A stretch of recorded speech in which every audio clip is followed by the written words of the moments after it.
Hey everyone, so today we're tackling a task that sounds simple but can get real tricky real fast, pulling a single website out of a WordPress multi-site network and setting it up on its own. It's a journey with a few hidden traps, but don't worry, we're going to map out the whole thing so you can get it done right. You've probably been there, right? You've got a site in a multi-site network, and it's just outgrown the space. Maybe it needs its own dedicated resources, or the client wants to take it in a totally different direction. It's a super common request, and you think, sure, how hard can it be? Well, as we're about to see, the devil's in the details. And here's the thing. For the most part, the process is straightforward, but there is one single, crucial detail hiding deep in the database structure that, if you miss it, the whole migration just breaks. So in this explainer, we're going to walk through the exact steps to nail it every single time. So here's our game plan. First, we'll dig into the core challenge with that multi-site database. Then we'll get our hands dirty with the command line to extract all the data. After that, we'll solve the plugin puzzle, run a final polish to make everything shine, and we'll wrap up with the key takeaways you need to remember. Okay, first up, let's get right to the heart of the matter, untangling that WordPress multi-site database. This is where it all begins. So here's the fundamental problem. On a regular single WordPress site, all the tables belong to that one site. It's self-contained. But with a multi-site, it's more like an apartment building. Some things are specific to each apartment, like the WP2_posts table, but some things are shared, like the lobby and the mailroom. In WordPress, that's the WP users and WP user meta tables. You can't just copy the subsites tables. You have to carefully extract that shared user data, and then, and this is the clever part, trick the new single site into thinking those shared tables were its own all along. All right, enough theory. Let's get our hands dirty. We're going to use the command line to do a really precise 5-step extraction of our database. This is how we're going to solve that shared table problem we just talked about. Here's our workflow. It looks like a lot, but it's super logical. We'll start by making a list of only the tables that belong to our subsite.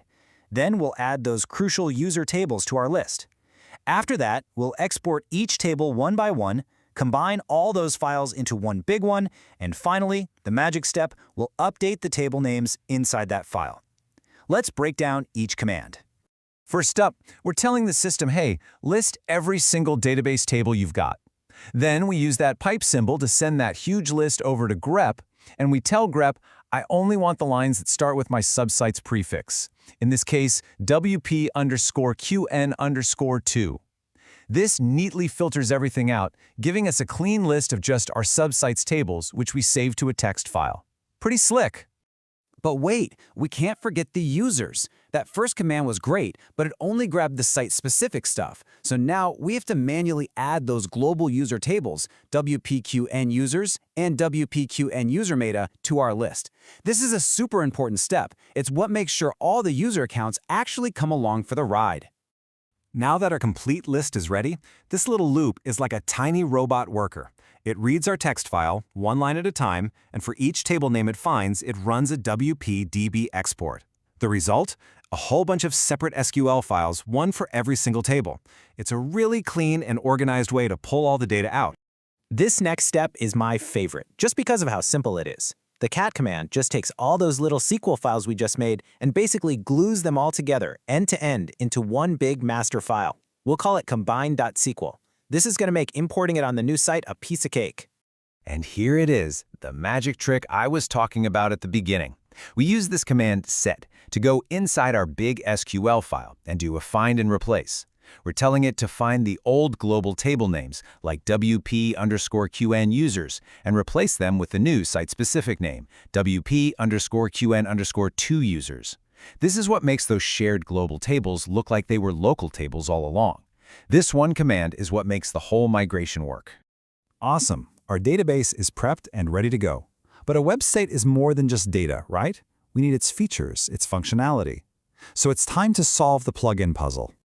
You got to remember, in a multi-site, there are two kinds of plugins. You have site-specific ones that are only active on one site, and then you have network-active plugins, which are turned on for every single site in the network. We have to figure out which ones our subsite was using from both categories so we don't miss anything. So, back on the original multi-site, we run two quick commands. The first one gives us a list of all the plugins that were active just for our subsite, and the second one lists all the network active plugins. We need to combine these two lists to get our final, complete shopping list of plugins. Once we have our complete list, we can just head on over to our new, clean, single site installation and get them all fired up. And this is why I love the command line. Instead of going into the admin dashboard and clicking Activate, Activate, Activate, you can just run one single command, list out all the plugin names, and boom, they're all on. It saves so much time. We are on the home stretch, people. The database is ready, the plugins are identified. Now it's time for the final sequence of commands to bring our new site to life. So here's our final checklist. First, we import that big combined.sql file we made. Then, we clear out an old database setting for the upload path that we don't need anymore. Next, a very important search and replace to fix all the image and media paths. We'll run any hosting-specific replacements, and finally, we flush the cache to make sure all our changes show up right away. Okay, we did it. The site is migrated. But our job isn't quite done. Let's cover the essential things to do right after, including one really important piece of communication. Now, this is maybe the most critical final step. Because our process was designed to bring over all the users from the original network, our new single site is carrying a lot of extra baggage.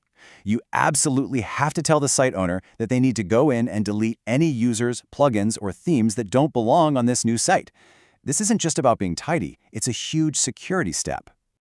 So, to recap the whole thing real quick, the key is to isolate the subsite tables, then manually add and, most importantly, rename the global user tables. For plugins, you have to remember to check for both site-specific and network-active ones. And finally, never, ever forget to tell the site owner about that essential security cleanup. And that's it. That is how you successfully pull a subsite out of a multi-site network and give it a new life. Now that it's free, it has so much more potential. Which leaves us with one last thing to think about. What's the very first thing you would optimize on this newly independent site?